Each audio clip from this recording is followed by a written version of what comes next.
जळगावचेच customer आहेत दिगंबर पाटील, त्यांनी डिझाईनसाठी हा पीसी आपल्याकडून बिल्ड करून घेतलेला आहे. जर समजा तुम्ही ग्राफिक्स डिझायनिंगसाठी जर पीसी शोधत असाल, ग्राफिक डिझायनर इंटरियर डिझाईन करण्यासाठी किंवा व्हिडिओ एडिटिंग फोटो एडिटिंगचा जरी समजा तुमचा यूज असेल तर डिझाईन फील्डसाठी सुद्धा हा पीसी यूज करू शकताय. प्लस गेमिंगसाठी पण हा पीसी तुम्ही यूज करू शकताय.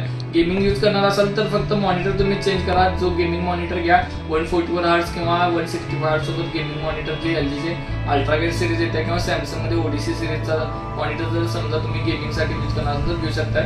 हा ग्राफिक डिझाईनसाठी घेतलेला आहे जो की 27 इंच आयपीएस मॉनिटर आहे. डिझाईनसाठी आयपीएस कलर करेक्शनसाठी इम्पॉर्टंट असते, त्यासाठी आपण हा आयपीएस मॉनिटर सजेस्ट केलेला आहे. त्या टोटल बिलचं कॉस्टिंग केलेलं आहे साधारण 1,10,000 रुपये टोटल कॉस्टिंग केलेलं आहे. त्याच्यामध्ये जे कॉम्पोनंट आपण यूज केलेले आहेत जे की i5 9 12 जनरेशनचा प्रोसेसर, i9 12 जनरेशनचा प्रोसेसर यूज केलेला आहे. प्लस 1 TB चे एसएसडी यूज केलेला आहे. 32 GB चे DDR5 वाले रॅम याच्यामध्ये आहे आणि मदरबोर्ड जो आहे तो DDR5 चा 760 मदरबोर्ड आपण यूज केलेला आहे. मदरबोर्ड आणि जे रॅम आहे ते DDR5 सपोर्टेड आहे दोन्ही पण. प्लस ग्राफिक्स कार्ड आहे ते 3050 चं ग्राफिक्स कार्ड आपण या बिल्ड मध्ये यूज करत आहे. कूलर यूज करत आहे ICA 240 चा ARGB वाला कूलर. प्लस कॅबिनेट आहे ते अँटी स्पोर्टचं कॅबिनेट. या ऑल कॉम्पोनंटचं अनबॉक्सिंग करून बघूया याचे फीचर्स. पहिल्यांदा आपण सगळे मटेरियल जेन्युइन आहे का नाही चेक करून घेऊया. बॉक्स पॅक आहे चेक करून घेऊया. प्रत्येकाचा मॉडेल नंबर चेक करून घेऊया. चला तर मग अनबॉक्सिंग घेऊया. ऑल कॉम्पोनंट चेक करून घेऊया. याच्यामध्ये जो प्रोसेसर आपण यूज केलेला आहे तो i9 चा 12 जनरेशनचा 12900K वाला प्रोसेसर यूज केलेला आहे. बॉक्स पॅक आहे का नाही चेक करणार असाल तर बॉक्स पॅक तुम्ही दोन्ही साईडला चेक करू शकताय. दोन्ही साईडला बघायला मिळेल बॉक्स पॅक. प्रोसेसर तुम्हाला इथं बघायला मिळेल. याला तुम्हाला कूलर कंपल्सरी जोडणे गरजेचं आहे. तर सिरियल नंबर पण i9 12 जनरेशनचा तुम्हाला सिरियल नंबर बघायला भेटेल. तसेच जी रॅम यूज केलेली आहे ते XPG लॅन्सर DDR5 वाली रॅम यूज केलेली आहे 32 GB ची. 5700 मेगाहर्ट्ज वाली रॅम आहे. नॉन RGB आहे. तुम्हाला RGB पाहिजे असेल तर RGB पण घेऊ शकताय. बॉक्स पॅक दोन्ही साईडला बघू शकताय. प्लस सिरियल नंबर तुम्हाला रॅमच्या बॅक साईडला बघायला मिळेल. 5700 मेगाहर्ट्ज वाली रॅम आहे. मदरबोर्ड तुम्ही चेक करू शकताय जो की मदरबोर्ड आपण यूज केलेला आहे MSI मध्ये Pro B760M-E वाला मदरबोर्ड DDR5 वाला मदरबोर्ड आहे. Gen 4 सपोर्टेड आहे. SSD याला Gen 4 सपोर्टेड आहे. प्लस मेमरी बूस्ट टेक्नॉलॉजी आणि DDR5 रॅम सपोर्ट आहे. जे SSD यूज केलेले आहे ते WD ब्ल्यू वाली 1 TB ची SSD आहे. SN580 1 TB वाली 4150 रीड आणि राईट स्पीड याच्यामध्ये प्रोव्हाइड केलेलं आहे. 5 years वॉरंटी याच्यामध्ये आहे. बॉक्स पॅक तुम्ही चेक करू शकता. सिरियल नंबर तुम्हाला याच्यामध्ये प्रोव्हाइड केलेला आहे. मदरबोर्ड पण तुम्ही बॉक्स पॅक या साईडला चेक करू शकता. जो SMBS आहे PSU जो आपण यूज केलेला आहे पॉवर सप्लाय PK650 650D हा 750 वॅटचा SMBS 80+ ब्रॉन्झवाला 8X पॉवर सप्लायवाला SMBS डीपकूलमध्ये आपण यूज केलेला आहे. याचा सिरियल नंबर तुम्ही बॅक साईडला इथं बघू शकता. याच्यात सिरियल नंबर तुम्हाला इथं बघायला भेटेल. तसंच याच्यामध्ये जो मॉनिटर आपण यूज केलेला आहे जो LG मध्ये मॉनिटर आहे 27MR400 सिरीजमध्ये मॉनिटर 27 इंचचा 100 hertz plus AMD free synchronization आणि IPS मॉनिटर आपण यूज केलेला आहे. कीबोर्ड माऊस जो आहे तो ट्रान्सफॉर्मर ब्लॅक कलरवाला ट्रान्सफॉर्मर सिरीजचा कीबोर्ड यूज केलेला आहे. कॅबिनेट जे आहे ते अँटी स्पोर्टचं ICE 511MT 511 MT हे टेम्पर ग्लास प्लस 3 साईड फ्रंटला RGB फॅनवाला कॅबिनेट जे आहे तो कॅबिनेटचा केस आपण यूज करू शकताय. आणि कूलर जो यूज केलेला आहे तो अँटी स्पोर्टचाच ICE 240 2 फॅनवाला कूलर ARGB आपण कूलर यूज केलेला आहे. आणि ग्राफिक्स कार्ड जे यूज केलेलं आहे ते MSI मध्ये graphics card Ventus 2X 2 fan सोबतचं RTX 3050चं ग्राफिक्स कार्ड आपण यूज केलेलं आहे. मेन पार्ट की तुम्हाला बॉक्स पॅक आहे चेक करणार असेल तुम्ही इथं बॉक्स पॅक त्या साईडला चेक करू शकता.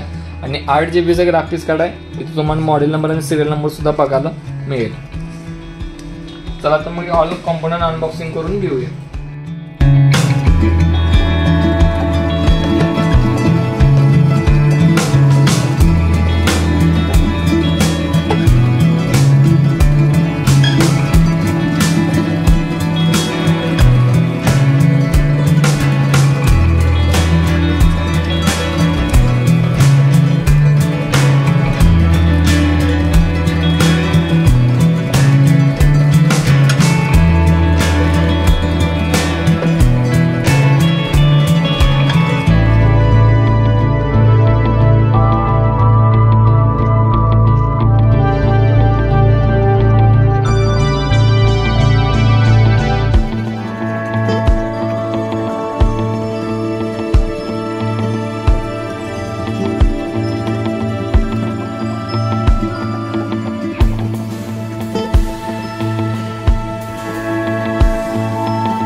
आपण हे कॅबिनेट चेंज केलेलं आहे 511 MT हे जे कॅबिनेट कस्टमरला कॅन्सल केले कस्टमरने, त्याला कूलर पण प्रॉपर सपोर्ट होत नाही, त्यासाठी क्रिस्टल X2 हे कॅबिनेट त्याच बजेटमध्ये तुम्हाला भेटणार आहे आणि तेच आपण त्यांना सजेस्ट केलेलं क्रिस्टल X2 हे कॅबिनेट त्यांनी सिलेक्ट केलेलं आहे। या कॅबिनेटचं अनबॉक्सिंग करून बघूया आणि हा बिल्ड करायला याच्यामध्ये सगळे ऑल कॉम्पोनंट ऍड करून चेक करून घेऊया।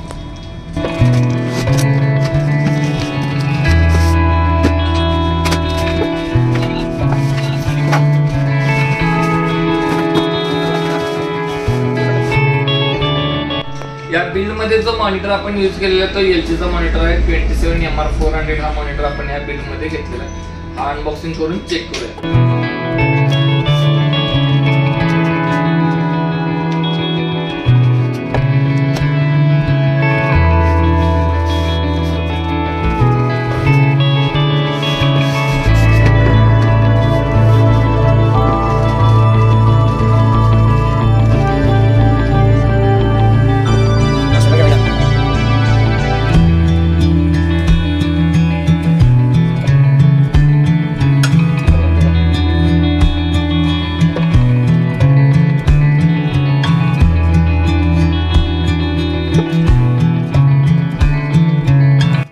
नमस्कार मित्रांनो, आताच आपलं बिल्ड कंप्लीट झालेलं तुम्ही चेक करू शकता कशापासून बिल्ड झालेलं। ज्या बिल्डच्या ऑल डिटेल डिस्क्रिप्शन मध्ये सुद्धा तुम्हाला बघायला मिळणार आहे, त्याच्यावर तुम्ही ऑल कॉम्पोनंट चेक करू शकता। तुमच्या रिक्वायरमेंट नुसार सुद्धा आपण पीसी बिल्ड करून देतोय, त्यामुळे तुमचं जर रिक्वायरमेंट वेगळं काय असेल तर नक्कीच आमच्या व्हॉट्सअपला कॉन्टॅक्ट करा। तुम्हाला जसं सजेशन काय हवे असेल तर नक्कीच संपर्क साधा, कॉलवरती तुम्हाला सजेशन सुद्धा भेटून जातील। आणि असेच नवनवीन बिल्डचे व्हिडिओ जर समजा तुम्हाला बघायचे असतील तर नक्कीच कॉम्प्युटरवरला सबस्क्राईब करा, जेणेकरून नवीन बिल्डच्या व्हिडिओ आपण ज्या टाकत आहे त्या इझिली तुम्हाला नोटिफिकेशन मध्ये मिळून जातील। थँक्यू।